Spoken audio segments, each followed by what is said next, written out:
Hello and welcome to Alyssa Jean's Reviews, and welcome to my awards video for 2025. So this is when I give out awards, both positive and negative, to television shows that I watched in 2025. This is the 5th year that I've done awards. I've been doing this since 2021. And I started off doing one video per award and then eventually condensed it into one big long ass video where I do all the awards. And since this will be a long video, I will put timestamps in the description below for each award. So there will be 5 awards this year. 3 of them will be negative, and that's because in a few weeks here I'll do my top 10 best shows of 2025, and that'll be all positive. And I will end with my favorite show of 2025. So in this video, I'm going to end with my least favorite show, the worst show in 2025. That'll be the 5th award. But before we do that, I'm going to give out awards for the most overrated show, the most underrated show, the most disappointing show, and the most pleasant surprise of 2025. So overrated and underrated are making the return. I didn't do those awards in 2024 just because I couldn't think of any shows that really fit the category. I just felt like all the shows that I watched, my opinion was pretty much lined up with everyone else's, so there wasn't really overrated and underrated. But those awards are back, and I'm also bringing back most disappointing and biggest surprise from last year. So the difference between overrated, underrated, and disappointing and biggest surprise is that overrated and underrated refers to my opinion versus everyone else's, versus the general public. If everyone else liked the show more than I did, then it will be overrated. If I like the show more than the general public did, or in a lot of cases, it shows that I just think not enough people know about and goes under the radar too much, that's underrated. Whereas most disappointing and most pleasant surprise are awards that refer to my opinion versus my own personal expectations going into the show. So a show that I had high expectations for that disappointed me, that's most disappointed because it didn't live up to my expectations. And then a show that I had low expectations for that I ended up liking more than I thought I would, that's biggest pleasant surprise, most pleasant surprise show. So that's the explanation. I don't need to explain worst. You understand what that means. So let me go ahead and start with my first award. And once again, to skip to each award, you can use the timestamps below. And I will see you on the other side of this. The most overrated show. Okay, so we start with my most overrated show of 2025, a show that gets more credit than I think it deserves, or more hype than I think it deserves. Previous winners in 2021 was Invincible season 1, and I never watched any additional season of that because I thought it was spectacularly overrated. 2022 was The Boys season 3, although Andor season 1, if it had been in any other year, would have definitely got the most overrated, but because I thought The Boys season 3 was actively bad and people thought it acted like it was a masterpiece, whereas Andor I thought was still pretty decent, okay. Andor season 1 I'm talking about, but it definitely wasn't as mind-blowing as everyone else made it out to be. Season 1, that is. Season 2 is a different story. You'll see that in my top 10. But season 1 was the runner-up to The Boys season 3 in 2022. 2023 was, I think, a less extreme example of overrated show, and that was Yellow Jackets season 2. I just didn't think it lived up to the hype that my friends were giving it personally, and just in general. So even though I thought that show was okay in season 2, again, different story for season 3. You'll see that in my top 10 as well. 2024, as I mentioned, it did not give this award out. So now we get to 2025, and we get to a show that I just think did not live up to the hype. And in fact, I even only watched this show because of the hype that surrounded it. So it is a Netflix show, and I watched it in between parts of Wednesday season 2 because I don't only get Netflix when I want to watch something specific. I don't just generally have it. They keep jacking up the price. Like, why am I going to pay $18 for something that I never watch? So only when I specifically want to watch. So I wanted to watch Wednesday season 2, but I had to like have a subscription in between part 1 and part 2 of that season, or volume 1 and volume 2, whatever you want to call it. And so this show was recommended by many people, and there was just all this hype around it. So I decided to watch it, and I watched it and was like, what's the big deal? So the show that I'm referring to is The Hunting Wives season 1. Yeah, there was just so much hype around it, and it didn't hurt it that it was like, I knew there was a lesbian love story in it, which intrigued me.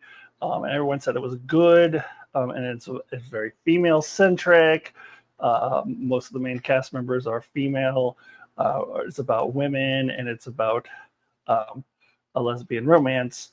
So I was like, what could go wrong? This sounds like a great show. Everybody says it's great, and I should watch it.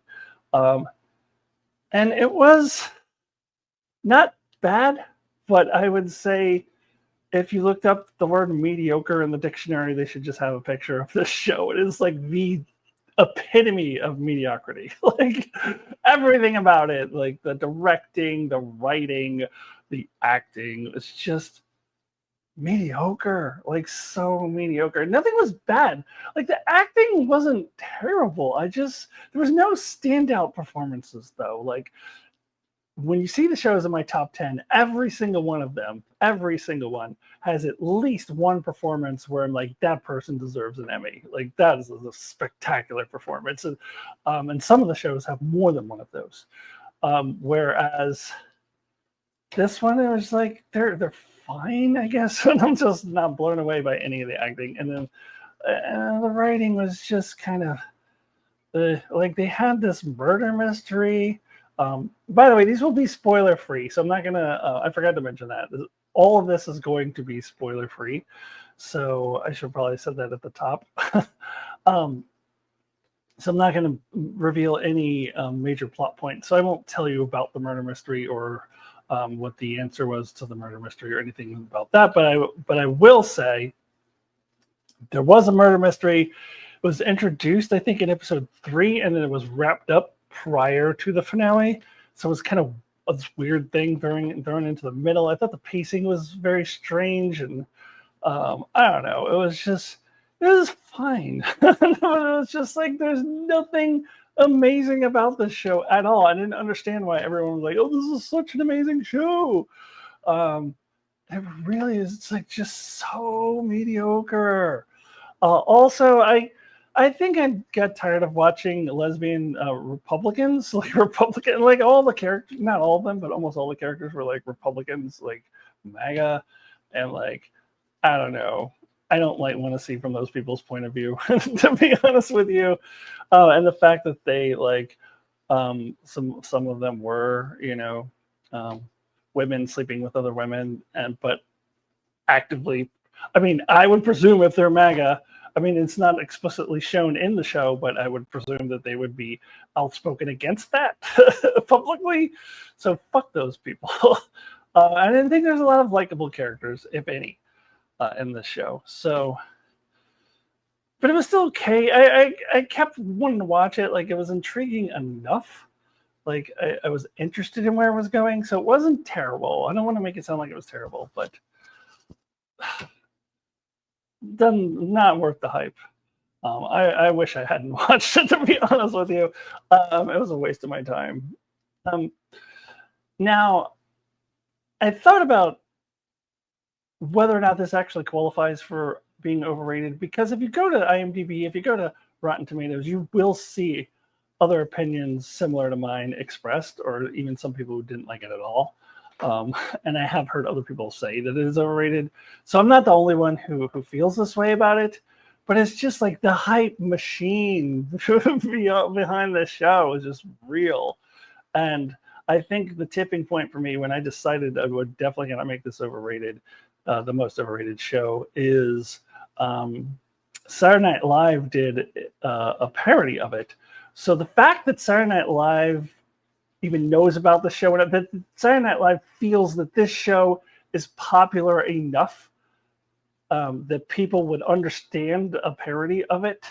Um, that right there shows it's overrated. Like Saturday Night Live should not even have this in its sphere. Like it shouldn't even be in its radar because it shouldn't be that well known. But the fact that it was well known enough for Saturday Night Live to do a parody of it proves that it is overrated. The parody, by the way, is better than the show itself. I actually thought it was funny, which is saying a lot because I think Saturday Night Live is spectacularly bad this year. And I'm one who has liked Saturday Night Live in recent years, but not this year. It's like they've had too much cast turnover, and a lot of the new cast is just not it's not working. But I did like the parody of Hunting Wives that they did better than the show itself. So yeah, Saturday Night Live could be another overrated show, but it doesn't really qualify. It's a variety show. It's a different thing. But anyways, yeah. So the Hunting Wives season 1 is definitely the most overrated show of 2025. If there should ever be a season 2, I most certainly will not bother with it. It's fine, but it's just like, oh, why did I watch this? I don't know. All right, so now we're going to move on to the counter of this, to the opposite of the most underrated show, and I get to be a little bit more positive for a little bit. So let's over to that. Most underrated show. Okay, so now we move to my most underrated show of 2025, and it's a show that I just think never got enough credit and never got enough viewership. Um, to review 2021, the most underrated show for me was Katla on Netflix, the one and only season of that show. And if you're like, Katla, what's that? Exactly. I think more people should have watched that show. And then 2022 was The Time Traveler's Wife, a show that got canceled. 2023 was The Wheel of Time season 2. And then 2024, as I mentioned previously, did not have an underrated show because there really wasn't one. Let me turn your attention back for a second. Turn back in time to The Wheel of Time season 2 was my 2023 winner. That was the first one that I gave that award to that didn't get canceled. So, but I gave that award at the time to The Wheel of Time season 2 because I felt just like within the fantasy genre that it was just so underrated. Like I just felt like it was better than Lord of the Rings season 1. It was definitely better than The Witcher season 3, which came out the same year as it. And I don't know. Like I've read the first few of the books, and I feel that for the most part, this show does well with the changes that it does. There's a few things here and there that are clunky, but I think they adapted it well for television. And I just really thought within the fantasy genre, it should be getting more attention. But it didn't get canceled after season 2, so it was the first one that I picked that didn't get canceled. So now fast forward to 2025, and we have the first repeat show of any of these awards. I never made any kind of rule that you couldn't repeat a show. So The Wheel of Time season 3 is now my most underrated show of 2025. Most everything I said in 2023, how it's just an underrated show in the fantasy genre, that remains true, except now it has been canceled. So now it fits in with most of my other underrated shows that it gets canceled undeservedly so, in my opinion. Like I think objectively it's better quality than the Lord of the Rings. It just doesn't have, or the Rings of Power. Although Rings of Power season 2 was certainly better than season 1. But if I look at Wheel of Time, the body of work, and I compare the body of work counting season 1 of Rings of Power, Wheel of Time objectively a better fantasy show, but doesn't have the name recognition. Wheel of Time has its fans, like it definitely has a dedicated fan base, but outside of that dedicated fan base, it's not super well known. I think it's possible the show also could have struggled because of its high concepts. It didn't have like simply wizards and elves, so like it had the Aes Sedai, and it had just kind of different. Things were a little different. It was like they were introducing fantasy concepts that are unique, but also based off of many previous fantasy concepts. But they're not like the wizards and elves and all those sorts of things. So then maybe that made it hard for it to get out for a wider audience.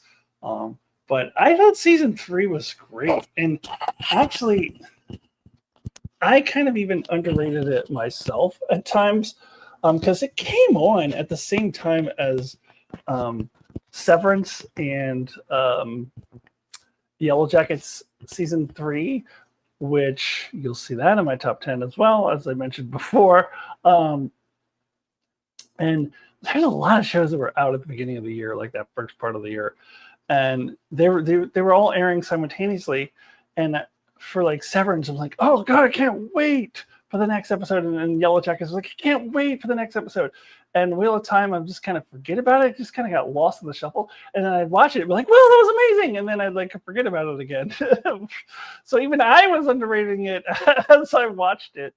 But I think season 3 might have been my favorite book adaptation, because it does such a good job of balancing like what to keep from the books and what to cut out and what to change.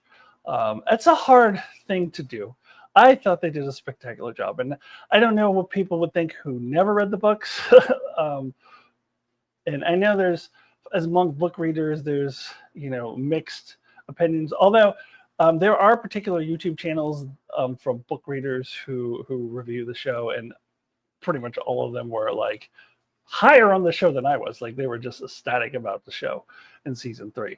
I think, from what I can gather, I do think most fans do feel that season 3 was the best season of the show, and I still think it had room to grow. Like it could have gotten even better. I did hear that one of its stars, Rosamund Pike, is petitioning for trying to throwing it out there, for another network to pick it up. But I don't think that's going to happen. I think, unfortunately, the Wheel of Time is going to stop turning. Now I can't get this song out of my head. The wheel of time keeps on turning.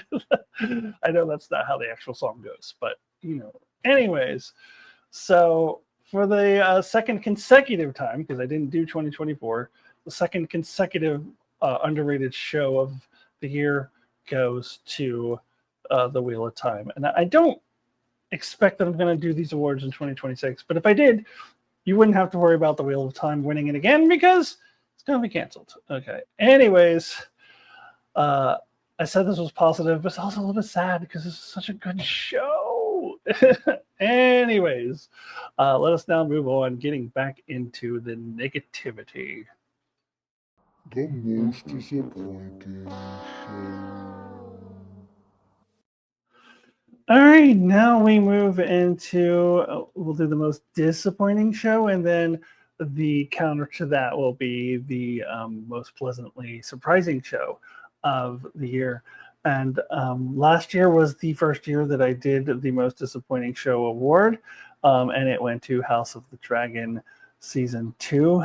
Hopefully House of the Dragon season 3 will not win the most disappointing award. Hopefully it'll be a little better, but that'll be 2026. Anyways, so the most disappointing show of 2025, if you have watched what little content I do produce on my channel, you already know because I already said this earlier in the year what this was going to be. Because as soon as this show finished its run, what was that, in August? When was that? I don't remember. Time is all messed up for me. Whenever that was, I said this is locked and loaded to be the most disappointing show of the year. There's no way anything else would ever surpass it, and I was correct in that. And that, of course, is Star Trek: Strange New Worlds season 3. This show has been the opposite of most other Star Trek, whereas the first season is the best so far, and it has gotten gradually worse each successive season. And to talk about the show, I'm just going to end up repeating things I have said previously on the channel, so apologize. I apologize if you've heard me say all these things before. But it wasn't terrible. It just was mediocre, and that's disappointing for a show that started off as strongly as it did. Has one of the best, I think, the best episode in modern Trek so far, the season 1 finale of Strange New Worlds, and I think that first season overall was just incredibly strong. Season 2 wasn't quite as good, but I still thought it had some really strong episodes.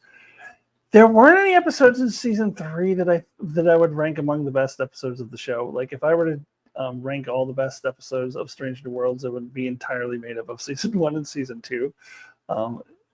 If I were to do like a top 5 or maybe even a top 10, like I just certainly, if I ever did my modern Trek top 25 again, which I said I was going to do, I don't think I am anymore.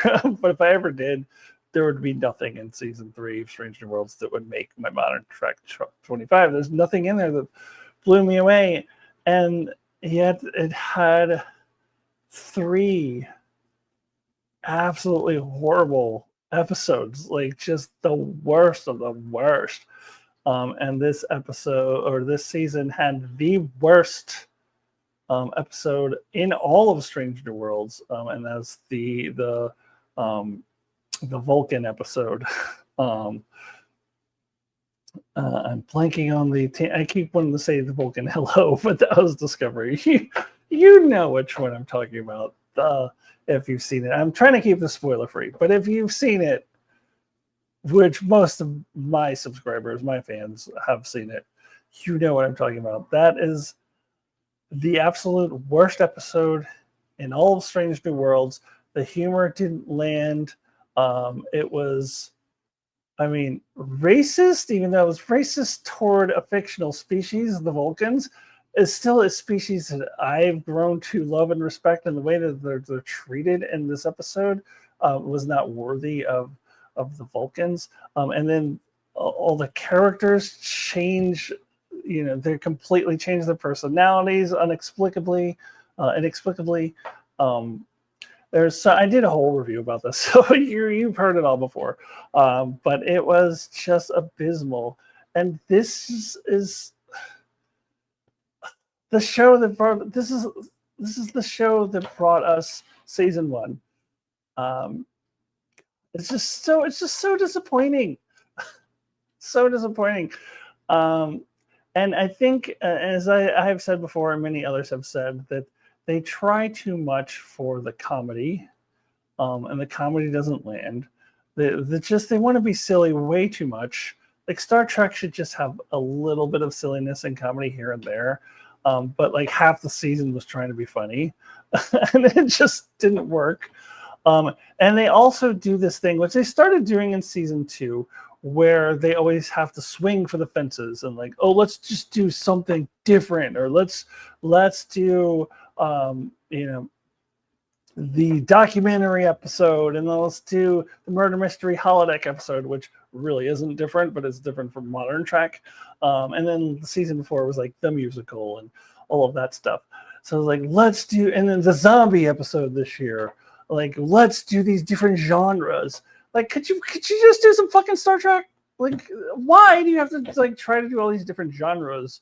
Just do fucking Star Trek. That's the genre that I want to see. That's the genre that I tune into. And I do consider Star Trek kind of its own genre because it's not really science fiction, not the traditional science fiction. Anyways, stop it. Just cut it out. Hopefully season 4 they can stop doing that shit. Stop trying to make every episode funny.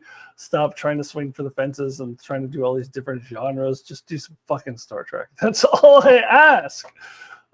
So I'm disappointed that this is the most disappointing show. I've just had such higher expectations for it. Anyways, I've talked enough about this show on my channel. So now let's do the flip side and talk about the show that I was most pleasantly surprised by. The most pleasantly surprising show. All right, now we get to my most pleasantly surprising show of 2025. And this will go to show you that it's all about perspective because I didn't think that this was like a mind-blowing show or anything. Currently, it's actually right teetering on the edge of my top 10 with Pluribus and Stranger Things finishing up their runs this month. I think it's probably going to be knocked out of the top 10, but it was going to be close. And I believe I gave it an 8 or an 8 out of 5 rating. So it's not like it's like the best show of the year, but let me tell you, coming into the show, I was expecting it to be hands down the worst show of the year and a 1 out of 10 rating. So the fact that it goes from my expected 1 to about an 8 or an 8.5, that makes it the most pleasantly surprising show of 2025, a show that I had the lowest possible bar for and ended up quite enjoying it. Even if it wasn't like one of the best of the best, is still way, way, way, way, way better than I thought it would be. No more beating around the bush. I will tell you, and you may be surprised to hear this as well, that it was Marvel Zombies.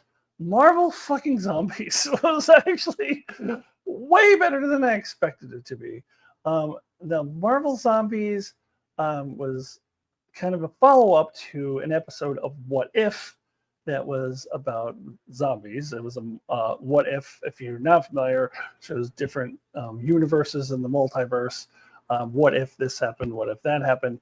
And the Marvel Zombies one was called What If Zombies? Like it's a dumb name for a What If episode. And all it did was just this tired old zombie tropes with Marvel characters in it. And I was like, what is the fucking point of this? And like, now you're gonna make a whole show about this? And I'm like, should I even watch? I almost didn't watch it, but I did end up watching it. And I'm glad I did. It was way better than that What If episode because it wasn't just like restricted to like let's just do the same old zombie tropes over and over again. This actually, it was like an extended What If episode. Like I believe there were 4 episodes in this season, so it's a short season overall. But if you look at it, like a What If episode is like a 4-part What If episode, and it makes it one of the best What If episodes because there's something that all What If episodes try that I think this one really got right, which is to take different characters from the MCU, a bunch of different characters who don't normally interact, and put them all together and see how they play off of each other. And I think the original Marvel Zombies episode did this as well. A lot of the What If episodes did this. But this is one that really got it right. I love the different pairings of characters. And I love they chose to make the main character Ms. Marvel. Ms. Marvel, the show, I thought was like, it was fine. But I love what they do with this character in this universe and make her our point of view character. And it said that to be spoiler free, so I don't want to get too into it. But the main villain, which is the Scarlet Witch zombie, who was also the main villain in the What If episode, I thought they made her a little bit more interesting and complex, and not just like raw, I'm a zombie, as she was in the previous episode. Um, the ending was a little weird. I don't want to spoil it, but it was just like, wait, what happened now? Like, are we getting to season 2? Because like we should get something else here. We should get some more explanation. But despite that, like just following all these different characters, um, she starts off with Riri Williams and Kate Bishop, and like they're all three friends, and um, those characters never interact in the real. Although we might see Kate Bishop and Miss Marvel interact in the real MCU at some point, but they haven't yet. And then all these different weird characters come in.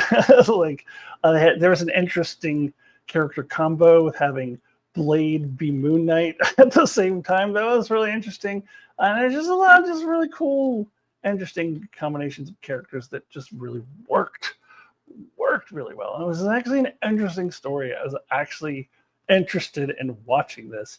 And let me tell you, based off of that What If episode, I was not expecting that at all. At all. So this was about 8 times better than what I thought it was going to be. So, um, again, it's all about perspective, because an 8, it's just slightly higher than what I gave. I think I gave Strange New Worlds, but I gave it a 6, actually. So it's a little bit higher.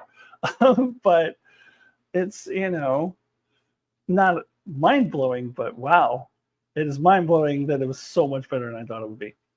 So that's the end of my positivity. Now we move on to the final award of this video, and that is my pick for the worst show of 2025.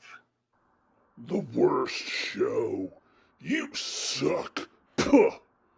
Okay, now really quick before I get into the worst show of 2025, I forgot to do something for the most pleasantly surprising show, which I did for all the other shows in this video, which is to go back and tell you what won the award previously.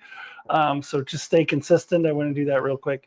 I first did this award last year in 2024, the most pleasantly surprising show award, and it was won by The Penguin, which actually was a fantastic show, and I did not expect it to be good. So The Penguin and then Marvel Zombies, both comic book shows, I'm just realizing now, got that award. Now we can move on to what we're here to talk about here, right here. The worst show of 2025.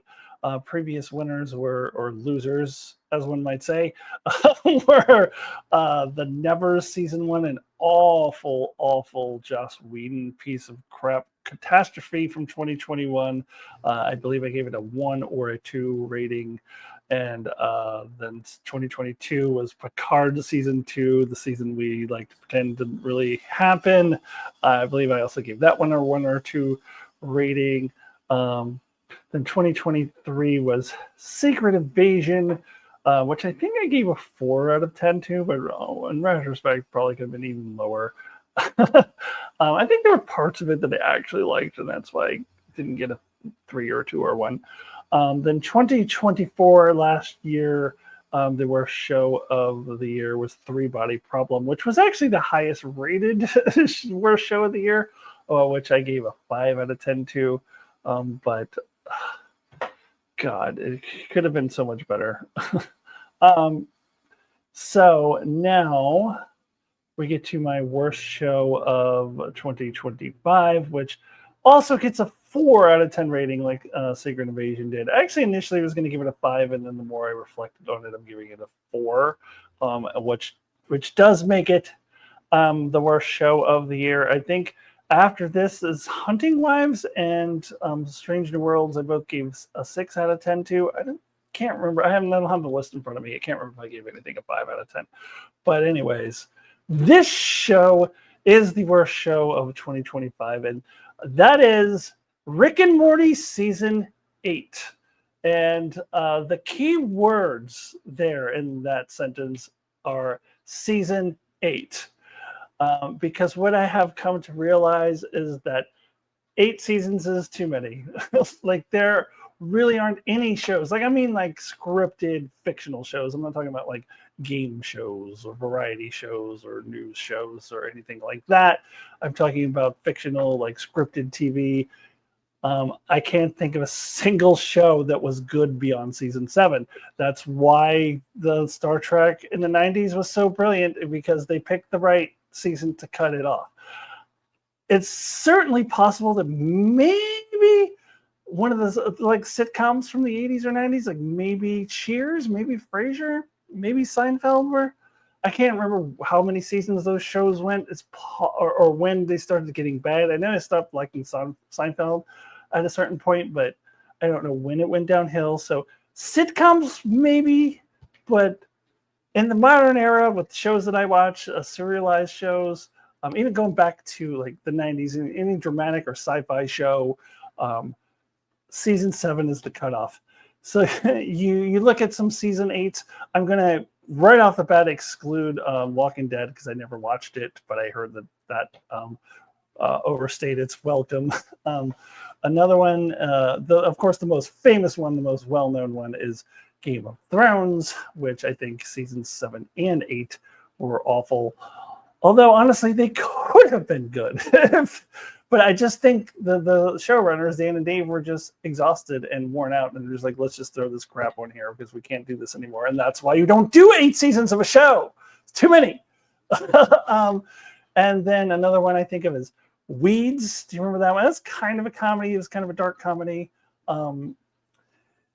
I stopped watching it. I think it was season 7 when they went to New York. I didn't make it through the end of that season.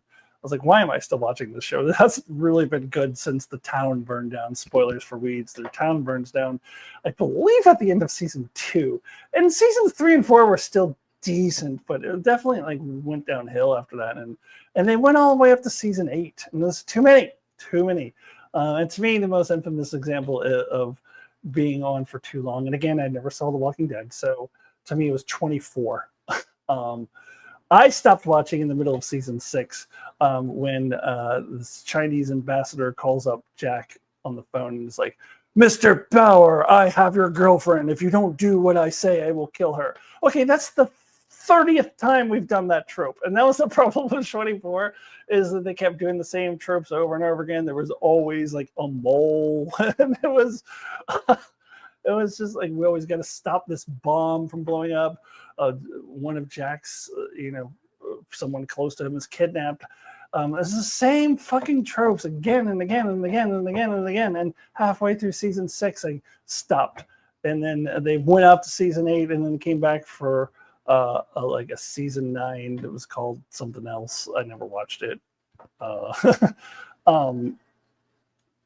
Way too long. Now, Rick and Morty, my first introduction to the show was a few years ago. It was the year that season 5 came on, and so I actually binged seasons 1 through 4 and then watched season 5. And I will honestly say I think season 4 was the last good season. And I just think that it's been steadily going downhill. Season 7 at least still had some good episodes or funny episodes. There was things that were funny. I believe season 7 might have been the one that had the one where they go into like TV world and like all the characters are named after different TV tropes. Like there was the villain who was called Retcon, and he would have this power to like change your history. That was good. That was clever. That was I believe that was in season 7. Maybe it was season 6. It all blends in. But season 7 still at least had a little bit of things that were good and funny. Season 8 was just tired and just they've clearly run out of ideas. It wasn't even remotely funny anymore. I'm just like, what are we doing here? Like, I don't even know. And it's funny, like my favorite episode was probably the first one. And I was like, actually, yeah, maybe this will be a good season, because it wasn't amazing, but it was like, oh, this shows promise. And then it all went downhill from there. Like, and then episode 2 was like, all right, and then it's just like, again, I'm not giving spoilers, but I just all goes to shit. Like each storyline was just Was just, I don't know. It's like it wasn't creative and inventive and just wacky and out there the way that the show used to be. Like they're trying to be wacky and out there, but it's just like doesn't land for me. Like it's just like you've clearly run out of ideas. Now I'm not worried about the fact that they recast the voice of Rick, because I couldn't tell at all. Like I wouldn't have known if I didn't like read about that. So that's fine. It's more the issue of the writing on the show is shit, and because it's an animated show, they can do like The Simpsons. Oh my god, The Simpsons is one that has way overstayed its welcome. What is it, like season 40 now? And it's stopped being funny. In 1999 was the last season where it was funny. So and then South Park is another one that I don't really like South Park to begin with, but it has been on a long time. So Rick and Morty could as well keep going and going and going and going because it's an animated show, but it really has really started going downhill after season 4. Each season has been progressively worse, and season 8, you have gone too far. Like, so I imagine there will be a season 9, and I do not have any intention of watching it. I'm just over this show. It's just it's lost its mojo, and that's what happens when you try to do 8 fucking seasons of a show. So there you have it, my personal pick for the worst show of 2025, getting a 5 out of 10, or 4 out of 10 actually, 4 out of 10 rating from me. The worst show of 2025 is Rick and Morty season 8. No more seasons 8s of anything. Stop it. Stop it. You're going too far. You're going too far. So there you have it. And that concludes my awards video for 2025. The big awards, of course, will be in my top 10 video, which I expect to have up there for you in January 2nd or 3rd. I gotta wait for Stranger Things to finish on New Year's Eve, and then I have to watch it on New Year's Day. So January 2nd or 3rd, I imagine, is when I will have my top 10 out there for you for the year. All righty, everyone. Thanks so much for watching, and I will see you soon. Goodbye.